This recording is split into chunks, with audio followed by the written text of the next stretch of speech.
নমস্কার, সুপ্রভাত। এক ফোনে বাংলায় আপনাদের স্বাগত। আপনাদের সঙ্গে রয়েছে আমি জুনেলা। জেলমুক্ত হয়ে বীরভূমে কেষ্ট।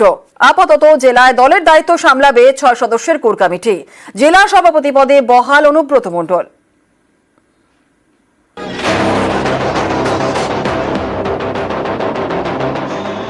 হেভিওয়েট অনুব্রত মণ্ডল, কিন্তু 2 বছর তিনি বীরভূমের বাইরে, তাই আপাতত কোর কমিটির দায়িত্বে বীরভূমে। অনুব্রত রইলেন জেলা সভাপতি। দলের যা স্ট্যান্ড ছিল দল সেখানেই রয়েছে।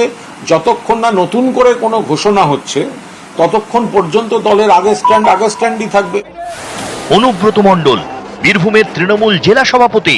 দোর্দণ্ড প্রতাপ নেতা সেই অনুব্রত মণ্ডলের নাম জড়ায় গরু পাচার মামলায়। 2022 সালের 11ই আগস্ট অনুব্রত মণ্ডলকে গ্রেপ্তার করে সিবিআই। 2022-এ গ্রেপ্তার অনুব্রত। 23-এ পঞ্চায়েত ভোট।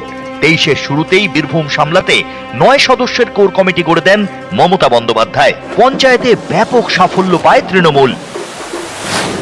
জেলা পরিষদের 52টির মধ্যে 51টি আসন পায় তৃণমূল।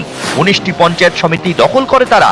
167টি গ্রাম পঞ্চায়েতের মধ্যে তৃণমূল জয়ী হয় 140টিতে। 23-এর পর 24-এ মহারণ। এবার লোকসভা ভোটের আগে নতুন করে তৈরি হয় কোর কমিটি। তখন কোর কমিটির সদস্য সংখ্যা দাঁড়ায় 6। অভিজিৎ সিংহ, আশিস বন্দ্যোপাধ্যায়, বিকাশ রায়চৌধুরী, চন্দ্রনাথ সিংহ, কাজল শেখ ও সুদীপ্ত ঘোষ। এলাকা ভাগ করে 14টি বিধানসভার দায়িত্ব দেওয়া হয় কোর কমিটির সদস্যদের। 24-এর লোকসভা ভোটে জেলার 2টি আসনই জেতে তৃণমূল। 19-এর চেয়ে ব্যবধান বাড়িয়ে 24-এ জয়ী হন অসিত মাল ও শতাব্দী রায়। এবার 25 মাস পর বীরভূমে ফিরেছেন অনুব্রত মণ্ডল। এবার কোন পথে লালমাটি জেলার রাজনীতি? আপাতত বীরভূমে তৃণমূলের দায়িত্বে 6 সদস্যের কোর কমিটি। অনুব্রত রইলেন জেলা সভাপতি হিসেবে। দলের যা স্ট্যান্ড ছিল দল সেখানেই রয়েছে। যতক্ষণ না নতুন করে কোনো ঘোষণা হচ্ছে ততক্ষণ পর্যন্ত দলের আগের স্ট্যান্ডই থাকবে। অনুব্রত মণ্ডলকে অ্যারেস্টও করা হয়। পরবর্তীকালে দল সেই জায়গায় কিছু পদক্ষেপ, কিছু ব্যবস্থা নিয়েছেন। নির্বাচনেও অত্যন্ত ভালো ফল করেছে দল এবং বিজেপি ব্যর্থ হয়েছে। ফলে এখন এই পরিস্থিতিতে দলের নেতৃত্ব এই বিষয়ে সাংগঠনিক বিষয়গুলো দেখছেন। অনুব্রতই বীরভূমে তৃণমূলের জেলা সভাপতি, কিন্তু জেলার দায়িত্বে আপাতত কোর কমিটি। এক্ষেত্রে অনেকেই মনে করছেন মাথায় রাখা হচ্ছে অনুব্রত মণ্ডলের আইনি অবস্থানের কথা। মামলায় বারবার অনুব্রতর বিরুদ্ধে প্রভাবশালী অভিযোগ উঠেছে। প্রভাবশালী তত্ত্ব খাড়া করে বারবার জামিনের বিরোধিতা করেছে কেন্দ্রীয় এজেন্সি। শেষ পর্যন্ত জেল মুক্তি। তাই সব অঙ্ক কষেই বীরভূমের দায়িত্বে আপাতত কোর কমিটি।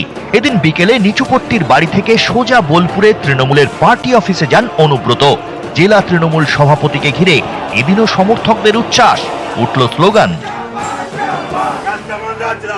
শারীরিক করে সবকিছু জানতে চাইছে, কেমন আছেন। সবাই আসছেন, তাকে প্রণাম করছে, নমস্কার করছে, ভালো কথা জিজ্ঞেস করছে। প্রতিদিনই 4টের পর থেকে রাত্রি 7টা, 7:30 পর্যন্ত সমস্ত মানুষের সঙ্গে মিট করব। কোর কমিটি যে কার্যত অবলুপ্ত হয়ে পড়ছে এমনটা বলার সময় যে আসেনি, তা তৃণমূল কংগ্রেসের অন্দরেই আলোচনা স্তরে উঠে আসতে শুরু করেছে।